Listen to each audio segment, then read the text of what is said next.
Hello hi नमस्कार प्रणाम। आप देख रहे हैं डिजिटल वाणी। मैं हूं आपके साथ डीजे दीपक जोशी।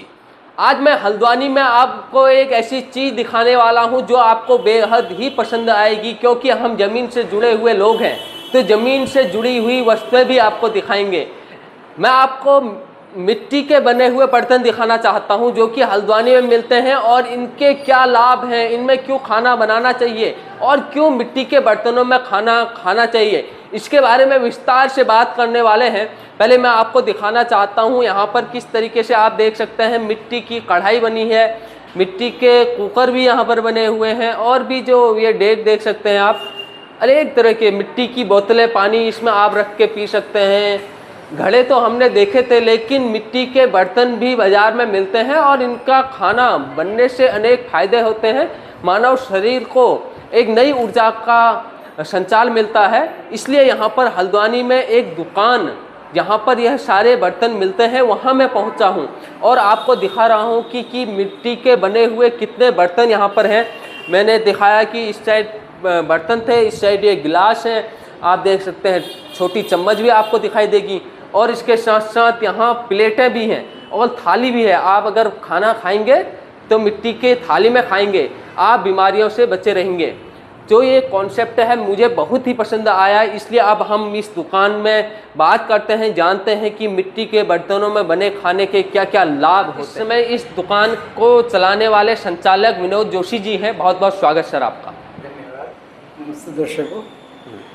मिट्टी के बर्तनों का कॉन्सेप्ट मेरे को कोरोना की बीमारी के बाद मिला कि हम लोगों के जीवन में जो पॉल्यूशन के कारण और जो हमारे तौर तरीके हैं वो गैर पारंपरिक हो करके अब स्वास्थ्य के लिए नुकसानदायक साबित हो रहे हैं। जिस तरह से हम एल्यूमिनियम, स्टील के बर्तनों का प्रयोग करते हैं वो समय की बचत तो करता है, लेकिन उसमें जो हाई टेम्परेचर पे खाना बनाया जाता है तो उसके कारण उसके जो पौष्टिक तत्व वो नष्ट हो जाते हैं, उसमें जो सुगंध है और जो उसकी स्वादिष्टता उसमें कमी आती है। तो जैसा हमें मालूम है कि मिट्टी को अगर हम वैज्ञानिक दृष्टि से देखें तो ये एक इंसुलेटर और कुचालक होती है और कुचालक होने के कारण जो इसका जो टेम्परेचर रहता है बर्तन में वो 800 डिग्री के आसपास पहुंचता है, जिस समय खाना पक रहा होता है और वो इसके सारे पौष्टिक तत्वों को बनाए रखता है। दूसरी बात ये है कि मिट्टी क्षारीय गुण की होती है, इस कारण इसमें अम्लता नहीं आती। अगर आप स्टील के बर्तन और टमाटर या ऐसी सब्जियां प्रयोग कर रहे हैं तो आप जानते हैं कि वो खाने में अम्लता को बढ़ाता है, जिसके कारण कि कैंसर और अल्सर की जो बीमारियां हो रही हैं वो बढ़ रही हैं। और साथ ही मिट्टी से जो जैसे हमारा अगर हम ज्योतिषीय या उस ढंग से देखें तो हमारा जो शरीर है वो पंच तत्वों से बना हुआ है। पंच तत्वों में वायु, अग्नि, वायु हमें सांस के रूप में मिल जा रही है, अग्नि हमें सूर्य से ऊर्जा मिल जा रही है, जल हम प्रयोग में ला रहे हैं और आकाश तत्व हमारे अंदर है ही।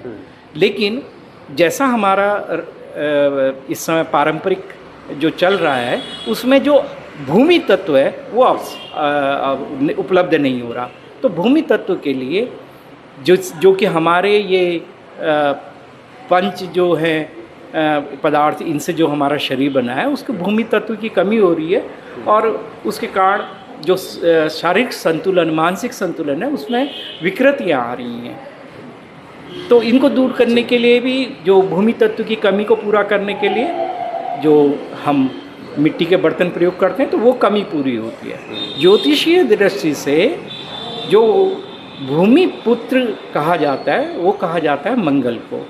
तो अगर आपकी कुंडली में कोई मांगलिक दोष है या कुछ परेशानी है उसकी, तो ज्योतिष में ये बताया जाता है कि मंगल के दोष को दूर करने के लिए भी हमें मिट्टी के बर्तनों को प्रयोग करना चाहिए, जिससे मंगल देव अपनी कृपा रखेंगे।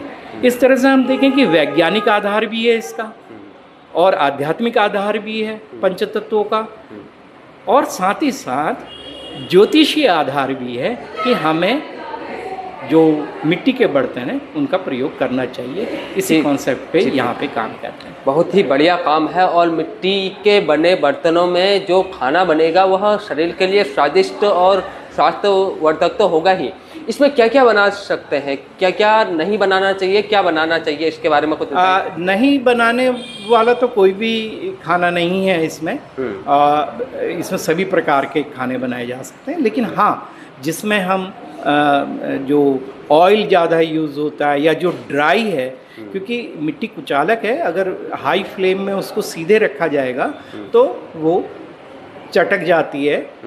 इसलिए इसमें जैसे रस तत्व जिनमें है, जैसे दूध है उबाल के पिए, या आप इसमें चावल हैं, दाल हैं, सब्जियां हैं, ग्रेवी वाली जो जितनी भी चीज़ें हैं, ग्रेवी जिनमें होती है, तो वो बहुत बढ़िया बनते हैं, क्योंकि इसमें जो पानी है वो बर्तन के बाहर हल्का सा रिसाव होता है और उसके कारण जो स्टीम बनती है, तो सारा खाना हमारा अंदर की तरफ जो बन रहा है वो एक स्टीम में बन रहा है, और स्टीम में बनने के कारण उसकी गुणवत्ता बनी रहती है और स्वाद भी बना रहता है। तो इसे जैसे शहरों में तो गैस चूल्हे में रखा जा सकता है कम फ्लेम में, पहाड़ों में अगर कोई ले जाना चाहे वहाँ तो अभी भी कितनी जगह चूल्हे में खाना बनाते हैं, क्या हम इन बर्तनों को चूल्हे में रख सकते हैं? चूल्हे में तो ये बहुत ही अच्छे से प्रयोग होता है। गैस फ्लेम में हमें ये ध्यान रखना होता है कि पहले हम चावल या दाल बर्तन के अंदर रख देंगे और उसके बाद इसको चूल्हे पे चढ़ाएंगे, या जैसे अगर हम तवे में रोटी बना रहे हैं तो पहले एक ठंडी तवे पे ही रोटी डाल देंगे और उसके बाद उसको चूल्हे पे चढ़ाएंगे।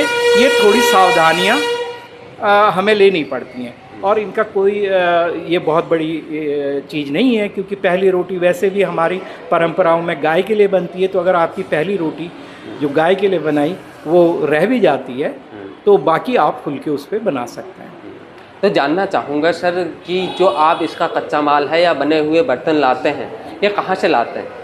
देखिए, ये जो है ये अलग अलग जगह से हैं। राजस्थान में भी मिलते हैं, बनते हैं, गुजरात में भी बनते हैं, यूपी के कुछ क्षेत्रों में बनने लगे हैं।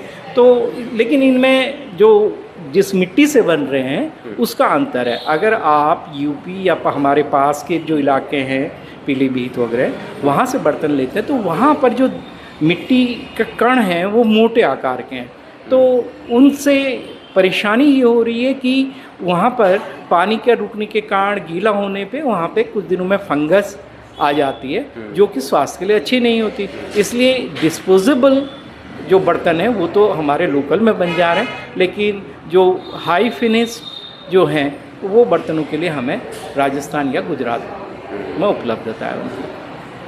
तो आप इस दुकान को कोरोना काल से चला रहे हैं? कोरोना के बाद मैंने इसको शुरू करा, क्योंकि कोरोना के टाइम पे मैंने ऑनलाइन मंगवाए थे, फिर उनमें उन दिनों खाने पे कई प्रयोग कर रहे थे सब लोग, उसी तरह मैंने भी प्रयोग करा, तो मेरे को ये स्वास्थ्यवर्धक भी लगा और साथ ही साथ इसमें स्वाद भी था, इसलिए मैंने ये कॉन्सेप्ट हल्द्वानी में लाने की सोची।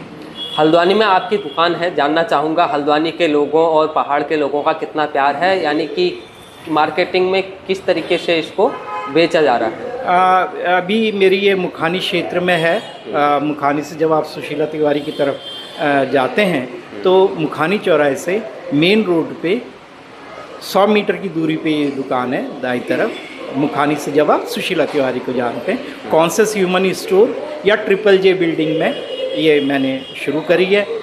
और पहाड़ के लोगों का और जैसे जैसे जागरूकता बढ़ रही है इसका प्रयोग प्रचलन में आ रहा है। दोस्तों, फिर हम उसी दौर में जा रहे हैं जिस दौर में हम पहले थे। बीच में हम उस दौर में गए जिस दौर में नहीं जाना चाहिए था। पहले भी हमारे पहाड़ों या हमारे देश में मिट्टी के बर्तनों में ही खाना बनता था और लोग बड़े स्वस्थ रहते थे, 100 साल जीते थे। उनके पीछे का कारण खान पान होता था, और खान पान के पीछे भी एक तो भोजन अच्छा होता था और पीछे से मिट्टी के बर्तनों में बनाया जाता था। और यही कॉन्सेप्ट लाए हैं हल्द्वानी में विनोद जोशी जी। बहुत अच्छा लगा सर आपसे बात करके, बहुत कुछ जाना कि मिट्टी के बर्तनों में बने खाने के क्या क्या लाभ होते हैं। आपने हमें समय दिया, आपका बहुत बहुत धन्यवाद। धन्यवाद, और सभी दर्शकों को नमस्कार। नमस्कार।